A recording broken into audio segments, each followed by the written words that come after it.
Magandang hapon mga kabay. So ayan, meron po akong estimate ngayon dito mga kabay, 39149. Ayan, ang model nito mga kabay is DWE8100S. Ayan.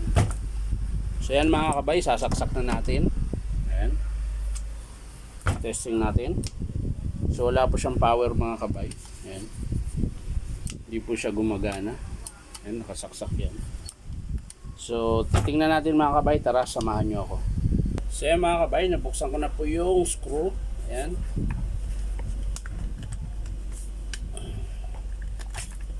Yun, putol pala mga kabay.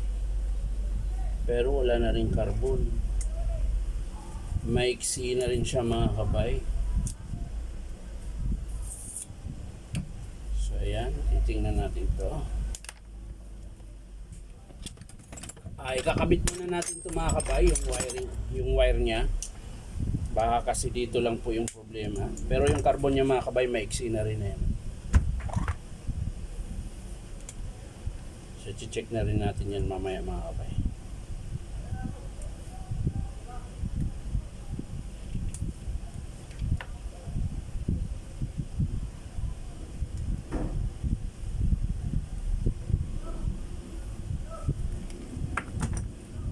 So, yan mga kabay, naayos ko na po yung cord niya. So, check na lang natin yung carbon mga kabay. So, yan yung carbon niya mga kabay, maiksi na. Tapos sa kabila, maiksi na rin. So, titingnan natin mga kabay kung bakit ayaw niyang gumana. So, yan mga kabay, ang lalim na po ng armature niya. Yan. Kailangan na pong magpalit tayo niyan. So, wala naman po akong ibang nakikita mga kabay. Papakita ko sa inyo ng malapitan mga kabay. So, eto mga kabay. Ayan.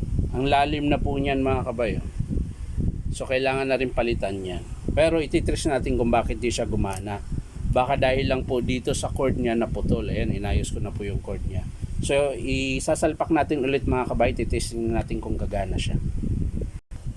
So yan mga kabay, sasalpak natin to ulit. Yan. Tapos, yan. Babalik natin. So, testing natin kung dahil lang ba dun sa wire, sa cord niya na napatid.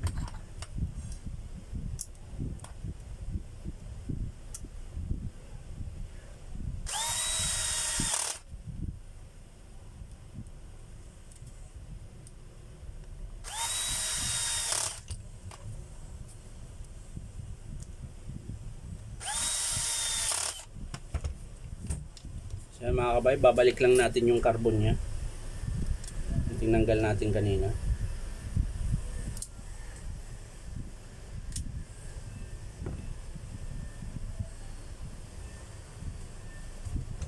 Sa kabila din, ganun din mga kabay. Babalik din po natin.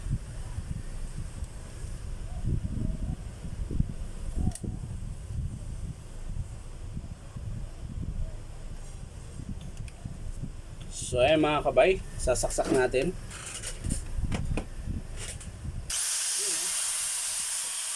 Pero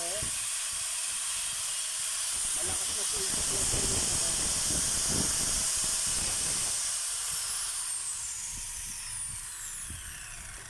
so kailangan na talaga nating magpalit mga kabay. Magpapalit po tayo ng armature tsaka carbon brush. Ayan, masiklab na po. Pero gumana siya mga kabay dahil patid lang po yung wire kanina. So ayan mga kabay, hindi ko na po ipapakita kung paano buuin. Papakita ko na lang po sa inyo mga kabay kapag in-approve ng customer. So ang papalitan natin doon mga kabay ay armature tsaka carbon brush. So yan lang po mga kabay, maraming salamat at huwag kalimutang mag-click sa notification bell natin at para lagi kayong updated sa aking mga ipopost na video. So yan lang po mga kabay, maraming salamat. Bye bye.